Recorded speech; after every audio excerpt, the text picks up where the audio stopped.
Karen Roby here for Tech Republic and ZDNet. Glad to be joined today by Fred Kate with Indiana University. And Fred, I'm going to let you explain a little bit about who you are, what you do, and the roles you play there at Indiana University. And then we're going to get into delve into cybersecurity a little bit further. We're still in the awareness month with October. We've got an election coming up. All eyes on security with that. But first, start with the roles you play there at Indiana University. Great, thank you very much, Karen.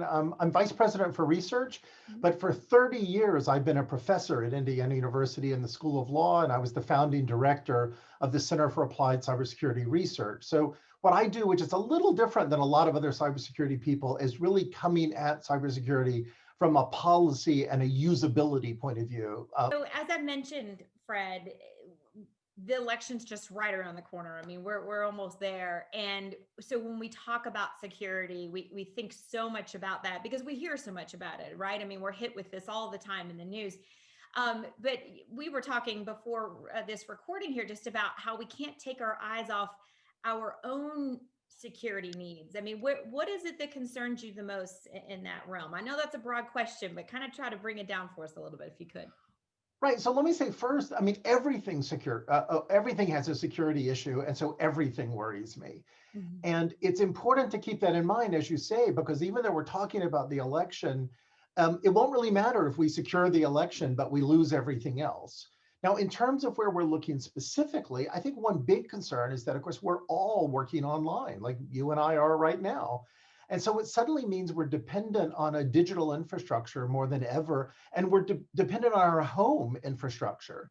And so suddenly all those things that we frankly may not have paid that much attention to, like is my computer on my desktop or my laptop, is that secure? How about my devices? How about computers I'm sharing with my kids or with other family members? How secure is that? How about my router and the way I connect to the internet? So I think we're now focused not so much on just big institutional security, but on individual security and the way in which that feeds into a larger system. And then if I can just flag one other thing, I think ransomware is still a big issue.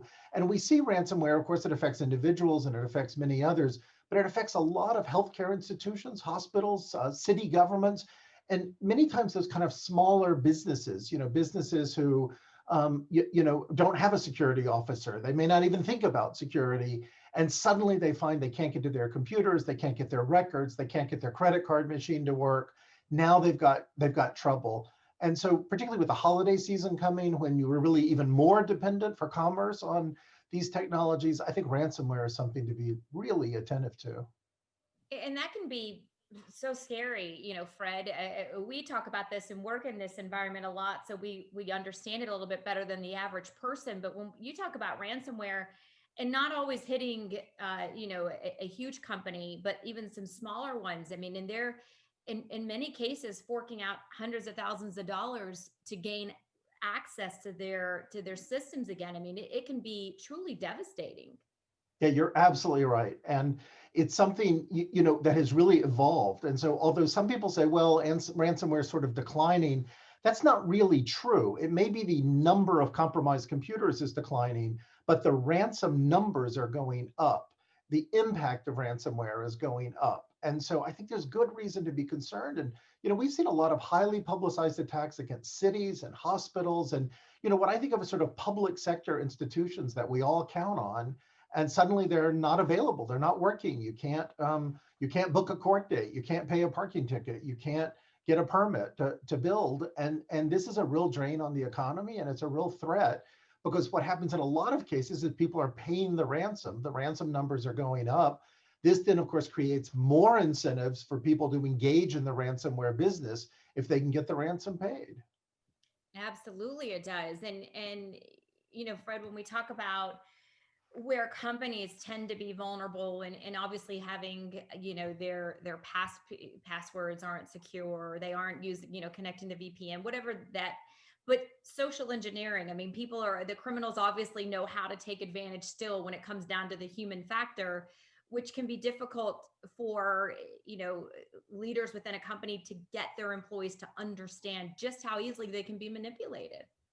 Well, again, could not be more correct. And it's something we're seeing. We always say the human is the weakest link, and that's not something critical. We're human. I'm not. But we are the weakest link, and it's really easy. And we see even more of it now with COVID keeping us online instead of in the same room.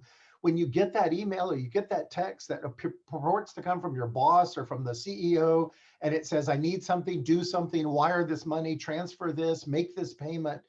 And we're all in such a rush to get our jobs done while also balancing taking care of the rest of our lives. Too often we're acting on this without pausing and thinking, has the right procedure been followed? Is this normal? Is this in the ordinary course of business? And I'm approached by a lot of small business owners, people who own real estate firms and title companies, and who are suddenly finding that they're being asked to wire the closing money on a house to a bank account that's not the right bank account. But of course, they engage in so many one-off transactions, it's hard to know what is the right bank account. And sometimes it's really the best advice is just slow down a little, pick up the phone, call and see, is this really the order you've been given? Otherwise, we're going to be seeing more and more of this social engineering. Social engineering is at the heart of more than 90% of all successful attacks. You get a password from someone, they may not even know that their computer has been compromised. They may not know that they've given up their password. And suddenly you take advantage of that to then go attack others. And so you don't want to become an unwitting accomplice in somebody else's attack either. It's really worth that just extra moment of care.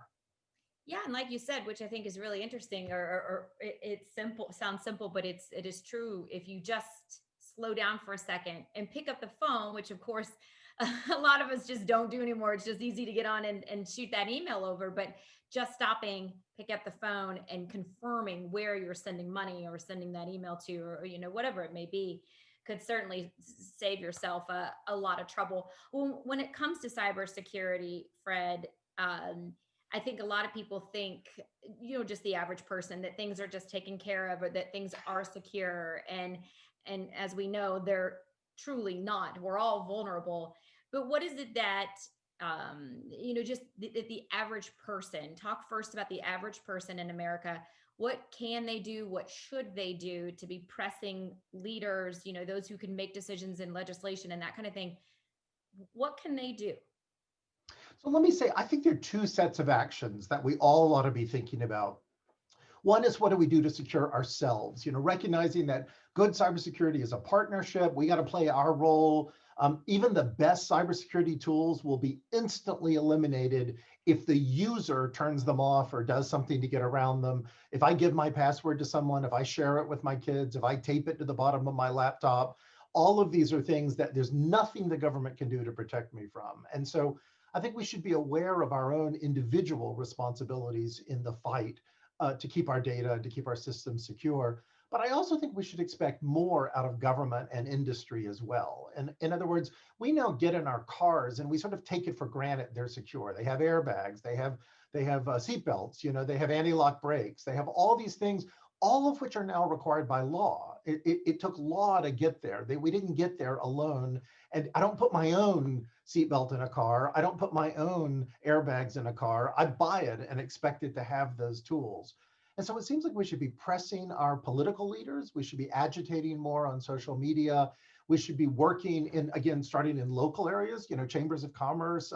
I speak to a lot of, library groups and Rotary clubs and people about, really the importance of this. And so, what we'd like to imagine is a day in the not too distant future when you don't have to spend much time thinking about cybersecurity. It's really a benefit that's provided when you buy or subscribe or rent a system.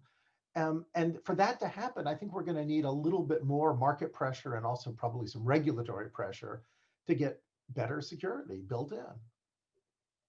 And I like the analogy with the car, Fred. That definitely breaks it down to it and easy to understand.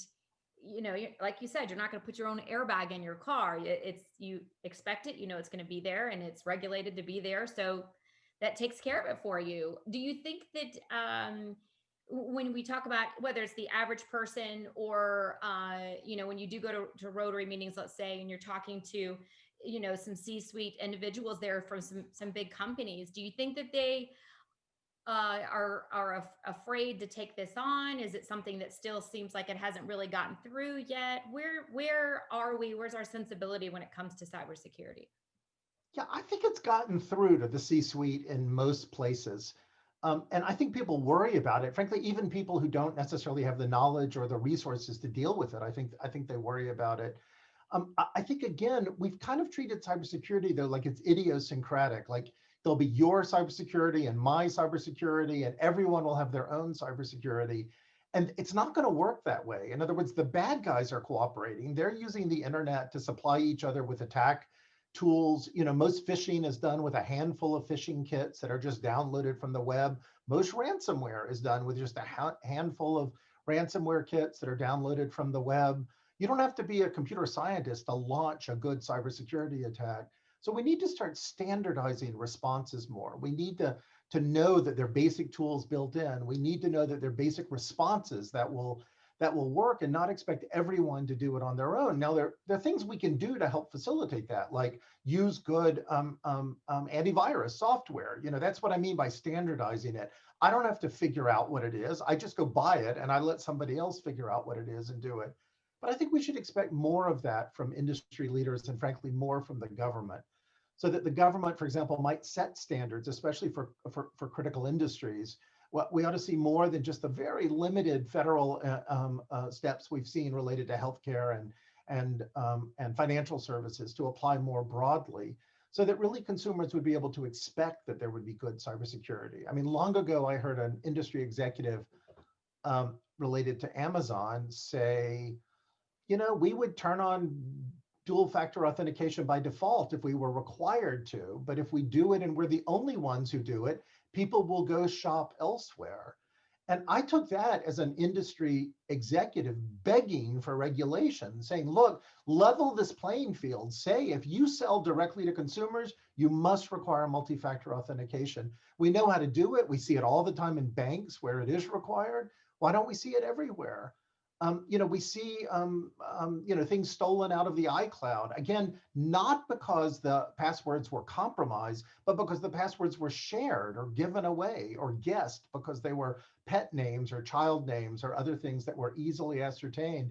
Well, again, if you required multi-factor authentication, it wouldn't matter if you guessed my password if I chose a bad password, because you would also have to have my phone or my token or my something else that would make that authentication work. So we've got the tools. This isn't a case of building a better mousetrap. This is a case of getting people and creating the right incentives for people to use those mousetraps.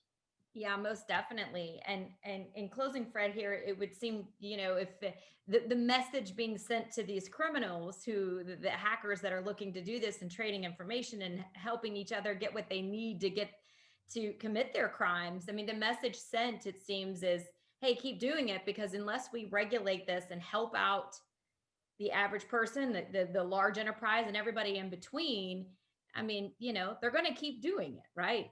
You bet. It's like the old thing about, why do you rob banks? Because that's where the money is. Why do you engage in cyber attacks? Well, they work. They really work. And you've got scale on your side. If you can launch an attack against 1 million machines at once, you only have to succeed, 1 out of 1,000 times to have a profitable business. And very few of us could stay in business if we only succeeded 1 out of 1,000 times. So it's very attractive. We're going to have to do better, and we will do better. I don't doubt that for a second, but it's going to be a real challenge for the new administration, whether it's a change in political party or not, after they're elected, to come in and take cybersecurity seriously and act on some of these things that have been sitting around for frankly years now.